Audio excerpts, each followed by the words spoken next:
This is AIM Agenda. Thanks for your company. Let's go to Melbourne again now. Liberal backbencher Kelly O'Dwyer joins me. Kelly O'Dwyer, thanks for your time.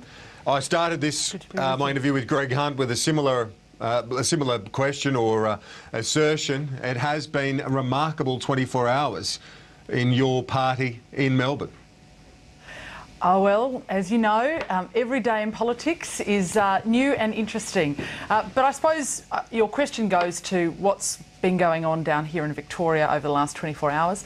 Obviously, Ted Baillieu has resigned. Ted Baillieu is a man who has, throughout his adult life, been someone committed to a life of public service, first through the organisation of the Liberal Party and then serving in the Parliament and as Premier. And I think everybody would acknowledge... It's messy though, isn't it? A messy finish. Well, look, I think everybody would acknowledge that that he has been somebody who has been committed to this life of great public service. He has some remarkable achievements, obviously, that he can point to under his leadership and direction down here in Victoria. We have seen, after 11 years of Labor neglect, we have seen the restoration of the finances down here in Victoria. That is a remarkable achievement. And of course, we now have the opportunity with Denis Napthine of a fresh start. Denis is somebody who is well known to so many Victorians. This is his second time in the leadership, like Colin Barnett, who also is a second-time leader. I'm sure that he will be able to draw on the strengths of that experience. He is somebody who is well respected, and he is somebody who has the full support of the Parliamentary Party and, of course, of Ted Baillieu himself.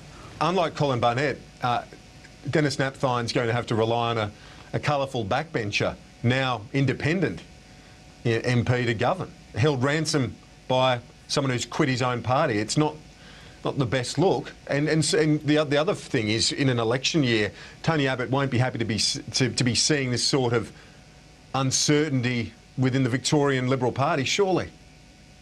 Well, there's nothing uncertain about it. It's been very clear, and as I said to you, there is a very clear transition between Ted Baillieu and Denis Napthine, and there is the opportunity of a fresh start in Victoria. There's very big differences, though. I mean, the Labor Party are going to talk about, you know, what are the parallels with the federal scene. There are huge, huge differences between what has occurred in the circumstances of Julia Gillard and what's happened down here in Victoria.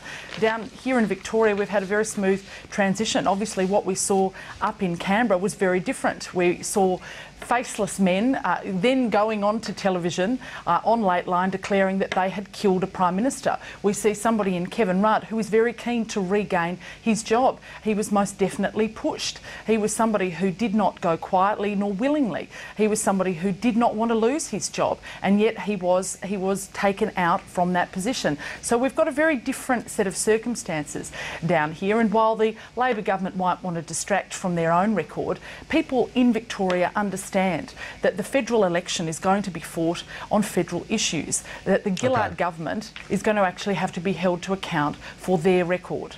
All right, let's look at some of those issues then, or at least one of them to kick off with, on the carbon tax. Now, I spoke to Greg Hunt about this before the break. He was keen to touch on one element of the Australian Industry Group's recommendation for the immediate removal of the carbon tax, but wasn't so keen to go to the second part of the recommendation, which is an immediate move to an emissions trading scheme, which is what the government is suggesting in a couple of years. So it seems to me from this recommendation from the industry group that there's a bit of a recommendation that suits both sides of your policy agenda. But as I say, Mr. Hunt not willing to go there to the ETS recommendation. Well, look, what Greg said, and he said so accurately, was that AIG have come out and said that the carbon tax is actually killing our manufacturers and it's killing our industry and the competitiveness of our industry, and it is job destroying. That is what they have clearly come out to say. They've said that they want to get rid of it now. We have made it very, very clear that the Coalition's plan is to scrap the carbon tax. No ifs, no buts. We are going to scrap the carbon tax if we are trusted with government come the September election, or whenever it might be, depending on what goes on with the leadership at the Labor level in the coming weeks and months. So I think there's no dispute about it. The AIG have been very clear. The carbon tax is bad for industry, bad for manufacturers. Kelly O'Dwyer, appreciate your time this morning. Thanks for that. We're going to wrap it up